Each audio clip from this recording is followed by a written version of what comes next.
ರೈತ ಬಾಂಧವರಿಗೆ ಪ್ರಗತಿ ಚಾನಲ್ಗೆ ಆತ್ಮೀಯವಾದಂಥ ಸ್ವಾಗತ.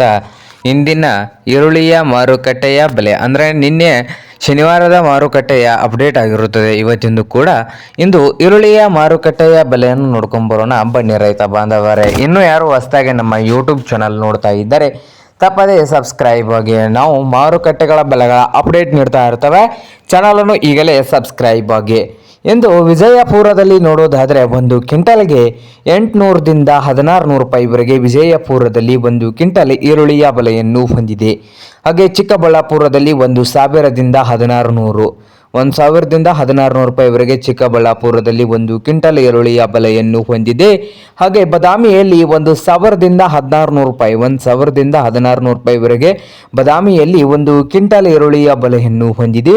ಹಾಗೆ ಬಾಗಲಕೋಟೆಯಲ್ಲಿ ನೋಡುವುದಾದರೆ 700 ರೂಪಾಯಿದಿಂದ 1500 ರೂಪಾಯಿ 700ದಿಂದ 1500 ರೂಪಾಯಿವರೆಗೆ ಬಾಗಲಕೋಟೆಗಳಲ್ಲಿ ಒಂದು ಕ್ವಿಂಟಲ್ ಈರುಳ್ಳಿಯ ಬೆಲೆಯು ನಡೀತಾ ಇದೆ. ಹಾಗೆ ಹುಬ್ಬಳ್ಳಿಯಲ್ಲಿ ನೋಡುವುದಾದರೆ 1000ದಿಂದ ಹಿಡ್ಕೊಂಡು ಹುಬ್ಬಳ್ಳಿಯಲ್ಲಿ 1000ದಿಂದ 1800 ರೂಪಾಯಿವರೆಗೆ ಒಂದು ಕ್ವಿಂಟಲ್ ಈರುಳ್ಳಿಯ ಬೆಲೆಯನ್ನು ಹೊಂದಿದೆ ನೋಡಿ ರೈತರೇ. ಹಾಗೆ ರಾಯಚೂರದಲ್ಲಿ ನೋಡೋದಾದರೆ ರಾಯಚೂರದಲ್ಲಿ 800 ರೂಪಾಯಿದಿಂದ 1500 ರೂಪಾಯಿ. ಹಾಗೆ ಕೊಲ್ಹಾಪುರದಲ್ಲಿ 500 ರೂಪಾಯಿದಿಂದ 1400 ರೂಪಾಯಿ 500 ರೂಪಾಯಿದಿಂದ 1400 ರೂಪಾಯಿವರೆಗೆ ಮಹಾರಾಷ್ಟ್ರದ ಕೊಲ್ಹಾಪುರದಲ್ಲೇ ಒಂದು ಕ್ವಿಂಟಲ್ ಈರುಳ್ಳಿಯ ಬೆಲೆಯನ್ನು ಹೊಂದಿದೆ. ಹಾಗೆ ಇನ್ನೊಂದು ಮಾರುಕಟ್ಟೆ ಆದಂಥ ಬೆಂಗಳೂರಿನ ನೆಲಮಂಗಲದಲ್ಲಿ 1000ದಿಂದ 1600 ರೂಪಾಯಿವರೆಗೆ ಒಂದು ಕ್ವಿಂಟಲ್ ಈರುಳ್ಳಿಯ ಬೆಲೆಯನ್ನು ಹೊಂದಿದೆ ನೋಡಿ ರೈತರ.